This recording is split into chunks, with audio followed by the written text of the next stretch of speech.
musim akreditasi dan hasil akreditasi itu memberikan momok bagi rektor perguruan tinggi, karena hasil akreditasi B itu baru bisa memberikan kesempatan bagi lulusannya untuk bisa bekerja di dunia usaha, dunia industri, PNS, termasuk di dalamnya adalah TNI Polri.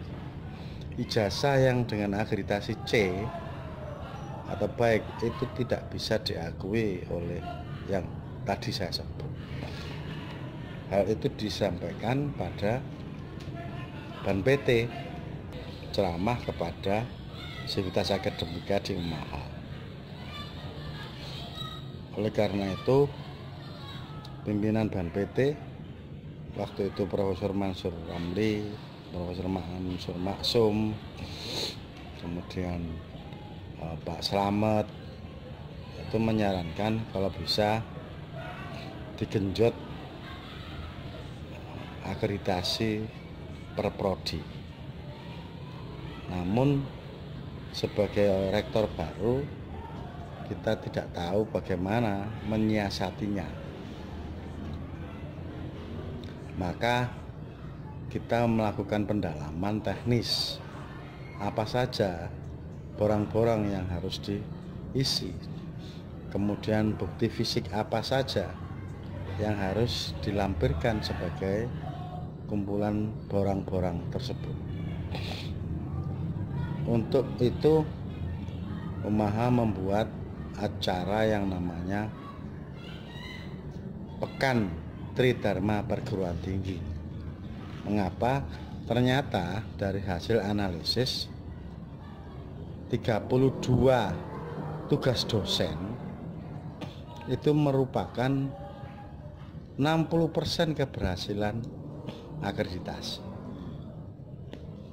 Sementara dosen itu diperlakukan sebagai pelaksana saja, bukan yang inisiatif, bukan yang mempunyai sebagai subjek. Dari pemikiran itulah dalam pekan seminar, pekan workshop Tridharma Perguruan Tinggi yang dihadiri oleh para rektor, termasuk dihadiri oleh Rois Am PBNO, yaitu Ma'ruf Amin, Dirjen TK, Dirjen SDM, Direktur Dosen dan Direktur Pembinaan Karir Dosen dan Kompetensi, Direktur Kemahasiswaan, Direktur Guru, Direktur Penjaminan Mutu, kemudian dari Ban PT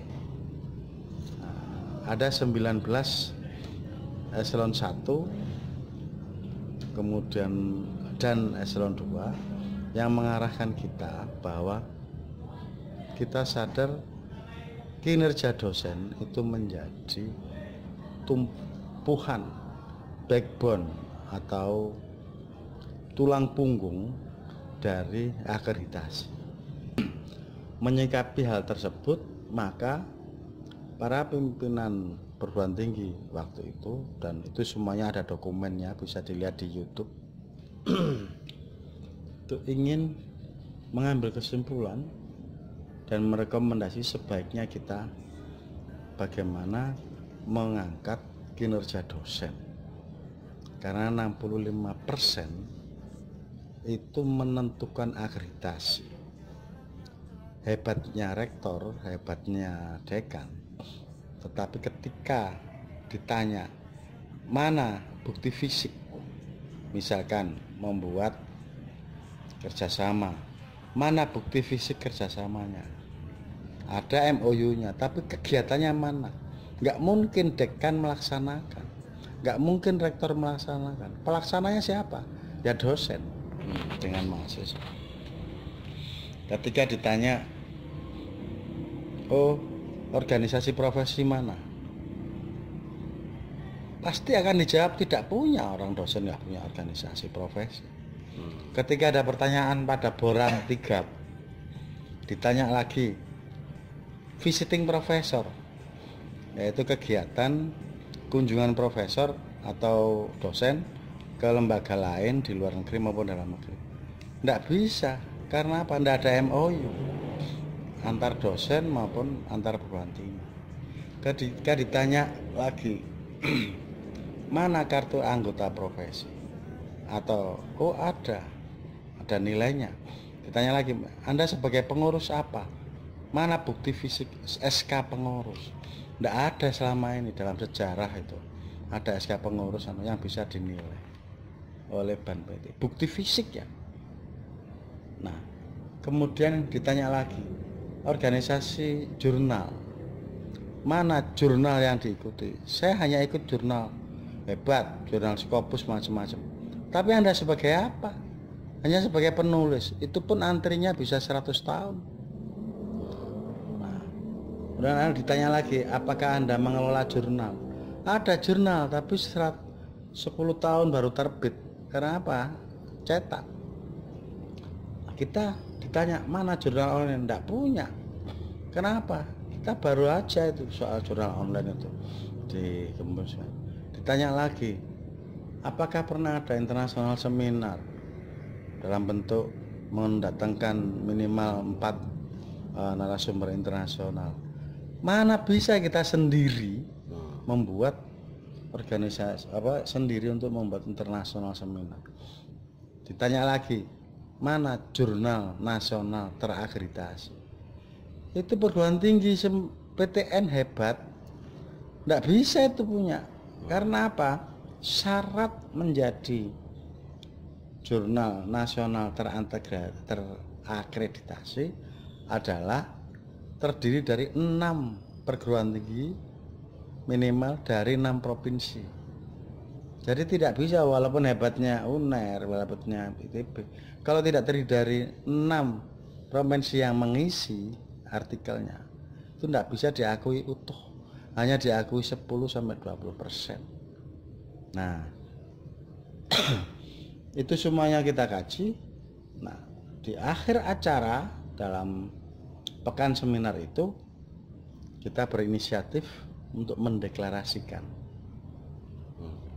dan dalam hal ini yang bidang SDM dari LPTNU lah yang tengah malam 1:30 itu melakukan deklarasi, namanya ADRI, tapi saat itu bukan Asosiasi Dosen Republik Indonesia namanya, tetapi namanya ADRI, singkatannya waktu itu adalah Asosiasi Dosen Rumpun Ilmu. Jadi dideklarasikanlah Asosiasi Dosen Rumpun Ilmu di antara para rektor, pengurus perguruan tinggi yang hadir. Dan saat itu juga ada Ketua DPRD Sidoarjo, kemudian pimpinan DPRD Provinsi Jawa Timur, kemudian para tokoh-tokoh masyarakat ya, termasuk di dalamnya para akademisi Civitas Akademika, untuk mendeklarasikan, dan itu menjadi syarat untuk mengajukan sebagai organisasi yang dibawa ke akta notaris. Berikutnya setelah itu kita coba melalui WA yang sangat potensial, powerful, kita sampaikan kita sudah punya. Sementara itu keprihatinan kita, terutama koordinator bidang SDM LPTNU Pak Didin Wahidin sebagai mantan rektor UNINUS, menyatakan bahwa dosen di lingkungan PTNU memang sudah waktunya untuk dibantu. karena tidak bisa berdiri sendiri untuk mengejar apa yang ada di dalam kisi-kisi di Ban PT itu. Kinerjanya memang agak sulit tanpa bantuan orang lain. Maka waktu itu draft sudah kita susun, kita konsultasikan para pimpinan, kemudian dibaca oleh Dr. Zamroni sebagai warek kemahasiswaan,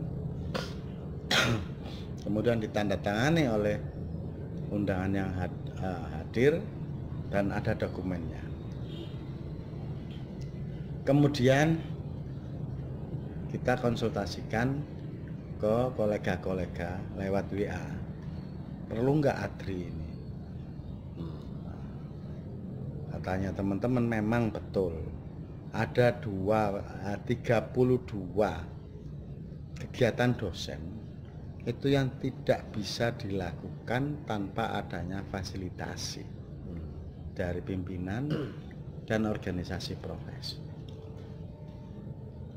Apalagi kemudian setelah itu saya belum jadi ketua umum, masih mencari bagaimana ini bisa ditindaklanjuti. Yang penting ditindaklanjuti. Kita tidak punya pretendensi saya nanti harus jadi ketua umum, tidak. Pokoknya bagaimana kita bisa membantu dosen-dosen, kinerja dosen di PTNU. Setelah kita tawarkan macam-macam, ternyata tidak ada satupun waktu itu akreditasi PTNU itu yang A, perguruan tingginya. Kalau prodinya banyak, dan banyak beberapa yang saya sebut, misalkan Unisma, Wahid Hasim, Uninus, sudah seperti itu dari aspek melengkapi akreditasi, karena poin-poin banyak yang tidak bisa dilaksanakan sendiri. Oleh karena itu kita konsultasi teman-teman di Jakarta, termasuk di notaris, maka kita konsultasikan dalam bentuk kegiatan formal di Universitas Negeri Jakarta. Kebetulan kolega kita banyak di sana. Bagaimana kalau kita buat ADRI yang sudah dideklarasikan di Sidoarjo itu menjadi ADRI yang bagaimana yang dapat dukungan banyak organisasi profesi. Niatnya bukan untuk organisasi politik, organisasi massa, organisasi sosial, atau organisasi intelijen, bukan, tetapi ini adalah murni organisasi profesi yang disebut dengan organisasi profesi dosen. Targetnya hanya Tridharma perguruan tinggi. Narasumber yang menyatakan bahwa kita ini sudah Januari sudah bersama-sama ASEAN, tidak bisa ditunggu lagi. Jadi waktu itu masih pertengahan 2016. Februari. Kita deklarasi tanggal 11 Februari. Kita deklarasi 11 Februari di Umaha, ya. Nah, 14 Februari kita deklarasikan, kebetulan saya pas ulang tahun. Nah, kemudian kita bahas melalui FGD, Forum Discussion, FGD, Forum Group Discussion di Universitas Negeri Jakarta, yang mengundang seluruh perguruan tinggi, kolega, dan organisasi profesi keilmuan seluruh Indonesia, ya. Dari Aceh, dari sampai Papua, dari Kaltim, semuanya ada. Dan itu ada dokumennya dan bisa dilihat di YouTube juga. FGD itu para pakar, Pak Tilaar, Prof. Koni, Pak Sunario dari Bandung, yang dari Pak Partino dari Papua, kemudian Pak Supari Surabaya, Pak Prof.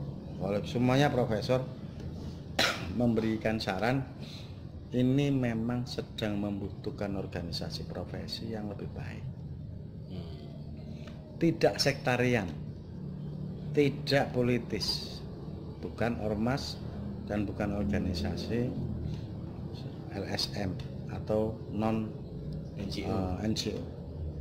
Tapi ini sudah ada undang-undangnya, undang-undang guru dan dosen, di mana setiap dosen wajib punya organisasi profesi dan sertifikasi dosen oleh organisasi profesi, bukan oleh LPTK, dalam undang-undang begitu. Nah, dari paparan para profesor dan pakar dan para senior, akhirnya dibuatlah komisi-komisi, kemudian komisi organisasi. Di dalamnya juga datang itu organisasi lama namanya Asosiasi Dosen Indonesia. Nah, kemudian kita sepakati, oke, kita tetap menggunakan ADRI, yaitu Asosiasi Dosen Republik Indonesia. Di dalamnya adalah sekumpulan organisasi profesi keilmuan. Saya dari Ikatan Profesi Teknologi Pendidikan, ada ya Persatuan Program Studi Bahasa Indonesia, ada organisasi profesi apa dan macam-macam. Nah, itu kita himpun, bukan dilebur, kita himpun sebagai badan musyawarah yang terdiri dari berbagai lembaga organisasi profesi. Ada yang dari kedokteran, ada dosen kesehatan, dosen nuklir, dosen pertanian. Itu kita lakukan dalam satu wadah. Akhirnya disepakatilah tanggal 30 menjadi tanggal kelahirannya ADRI setelah Februari 2016. Yang ketuanya waktu itu adalah Profesor Mukhlis yang sekarang Warek 1 UNJ dengan sekretaris Pak Supriyanto, saya sebagai ketua pengawas. Dibawalah ke akta notaris. Dibawa akta notaris, diproses, ternyata tidak boleh menggunakan kata asosiasi. Sehingga dari Menkumham diminta menggunakan kata perkumpulan. Kemudian kita rapat dalam rangka melengkapi pengurus lengkap itu tanggal 30 Maret. Akhirnya diputuslah kata-kata itu menjadi ahli, karena kita ingin mempertahankan ADRI-nya, karena deklarasinya itu ADRI, Asosiasi Dosen Rumpun Ilmu, berubah menjadi Perkumpulan Ahli dan Dosen Republik Indonesia. Nah, Perkumpulan Ahli dan Dosen gitu. Ya, Ahli dan Dosen Republik Indonesia. Kalau orang bertanya itu macam-macam, perdebatannya sangat kuat itu. Akhirnya rapat formatur diputuskan bahwa saya ingin pengurusnya itu dari Jakarta, tapi ngotot para formatur memilih ketua umumnya adalah Rektor Unmaha, karena pertimbangannya macam-macam, termasuk orang yang sudah menguasai substansi undang-undang, karena Rektor Unmaha 9 tahun di DPR yang melahirkan undang-undang Sisdiknas, undang-undang guru dan dosen, dan macam-macam terkait dengan pendidikan. Kedua, sangat familiar dengan Menristek Dikti karena 5 tahun menjadi pejabat eselon 2 di Menristek, dan sangat familiar dengan organisasi perguruan swasta karena menjadi ketua umum BMPS selama 7 tahun. Pertimbangan itulah para formatur memutuskan dibuatlah ADRI dengan ketua umum Pak Tony Rodi, dan kemudian disusun lengkap dengan divisi-divisinya, nanti bisa kita lihat. Nah, karena perubahan dari pendiri ada 55 seluruh Indonesia, itu akta notaris pertama dengan pengurus pertama, maka itu turunlah akta notaris dengan pengurus yang baru. dengan lulus yang baru, hasil kesepakatan formatur, dan itu sudah baru di-share ke seluruh Indonesia. Nah, itu latar belakang lahirnya ADRI. Kemudian ketika kita ditanya bentuk organisasinya kayak apa, kemudian ADART-nya kayak apa, strukturnya kayak apa, barulah kita gelagapan. Yang semula itu organisasi rumpun ilmu harus mengikuti peraturan pemerintah, melengkapi berbagai macam itu dengan kegiatan formalnya, antara lain pelantikan-pelantikan. Sehingga ini teman-teman yang tidak mungkin mengumpul dalam satu tempat hampir rutin, maka kita putuskan manajemen organisasi ADRI berbasis mobile office, berbasis musyawarah mufakat lewat WA, dan sekarang berkembang Telegram, Instagram, Telegram. oh Telegram. Dan itu menjadi keputusan yang mengikat ketika pembahasan masalah, kemudian diplomasi, dialog, pro kontra, dan diambil keputusan lewat mobile office itu, maka dibuatlah kegiatan-kegiatan berdasarkan rapat-rapat online, berdasarkan kegiatan pendapat-pendapat online. Dengan demikian, alhamdulillah kita sudah dalam hampir 1 tahun ini kita sudah mendapatkan 6 dewan pengurus daerah, yakni pertama pelantikan di DPD Jawa Barat, kemudian yang kedua DPD Bali dan Surabaya yang dilantik bersamaan, dan di situ pertama kali dilakukan international conference, sehingga setiap pelantikan DPD yang kedua, DPD yang di Surabaya itu juga ada international conference ADRI yang kedua, kemudian international conference ADRI yang ketiga di Pontianak, Kalimantan Barat, kemudian pelantikan dan international conference di Jakarta itu yang keempat, kemudian di mana ketuanya adalah Ketua Koordinator Kopertis 3 Jakarta, dan pelantikan serta international conference yang kelima DPD Sulawesi Selatan Barat yang diketuai oleh Rektor Universitas Negeri Makassar. Dari serangkaian itu akan ditindaklanjuti International Conference dan pelantikan Jawa Tengah tanggal 30-31 di Solo, kemudian tanggal International Conference dan pelantikan Sumatera Barat tanggal 4 sampai 6 Sumatera Barat di Padang, kemudian International Conference lagi yang ke-7 di Malang dan ke-8 di Surabaya lagi, menyusul nanti ke garis R.Muri garis miring 11 Romawi garis miring 2016 dianugerahkan dengan bangga kepada pertama DPP Perkumpulan Ahli dan Dosen Republik Indonesia. Yang kedua dianugerahkan dengan bangga kepada DPD Perkumpulan Ahli dan Dosen Republik Indonesia Jawa Timur bekerjasama dengan Universitas Dr. Sutomo Surabaya.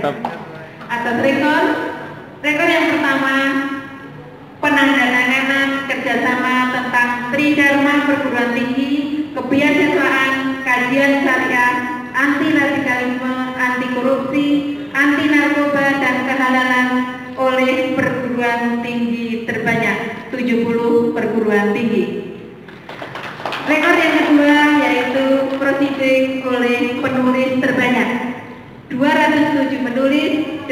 116 paper.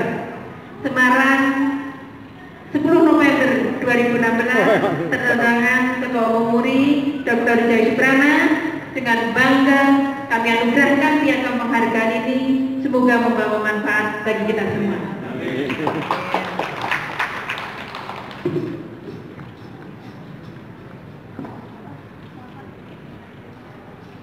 Bentar, tahan, ditahan. Tahan.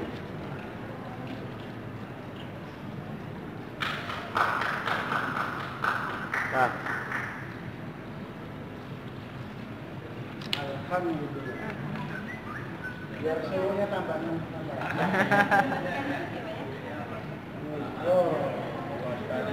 Gantian. Gantian lah, Jawa Timur lah, kasihlah Jawa Timur. Rekor Indonesia, Cuma kronik. piagam penghargaan Museum Rekor Dunia Indonesia nomor 7701 dari